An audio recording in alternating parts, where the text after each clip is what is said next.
Recording studio Mumbai.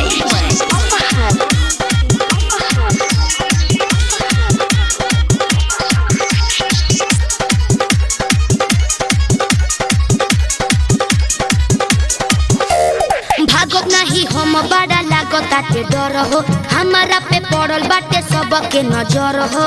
ऐसन बात बता हो का करियो? अरे भागत नहीं हम बड़ा लागत आटे डर हो, हमारा पे पड़ल बाटे सबके नजर हो। अच्छा पीछे पड़ल बाला फुवन के टोली रे, अरे टोली रे। कोइले मोहब्बत साचा बानी केहू जे मुहवा खोली रे, जे भी हमारा प्यार में बोलियो के मार दे हम गोली रे। का? जे भी हमारा प्यार में बोलियो के मार दे हम गोली रे। जे भी हमारा प्यार में बोलियो के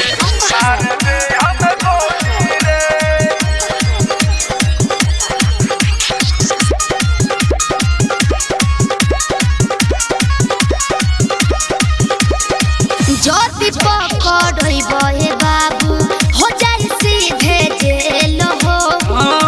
पुलिस निकाल ले देहिया से तेल हो। प्यार कइले बानी तो हम कोई डरई।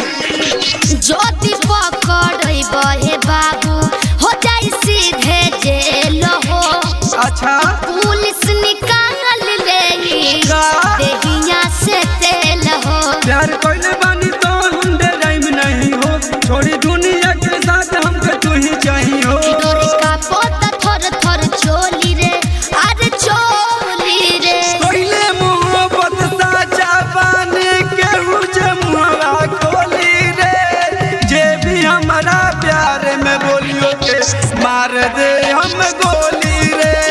जे भी हमारा प्यार में बोलियो के मार दे हम गोली रे।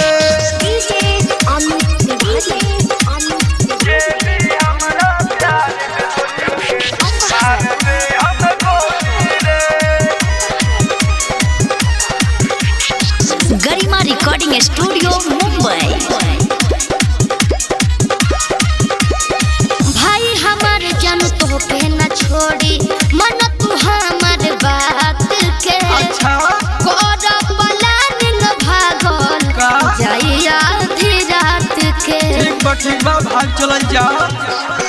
ए भाई हमार जानू तो के न छोड़ी, मन तू हमार बात के। हाँ? कोरा प्लानिंग भागल का? जाई आधी रात के। अरे राजू से नहीं लगावे के पड़ी, अच्छा। निराल के साथ निभावे के पड़ी। जान हमार जवान नहीं डोली रे, नहीं डोली रे। कइले मोहब्बत साचा बानी केहू जे मुहवा खोली रे, जे भी हमारा प्यार में बोलियो के मार दे हम गोली।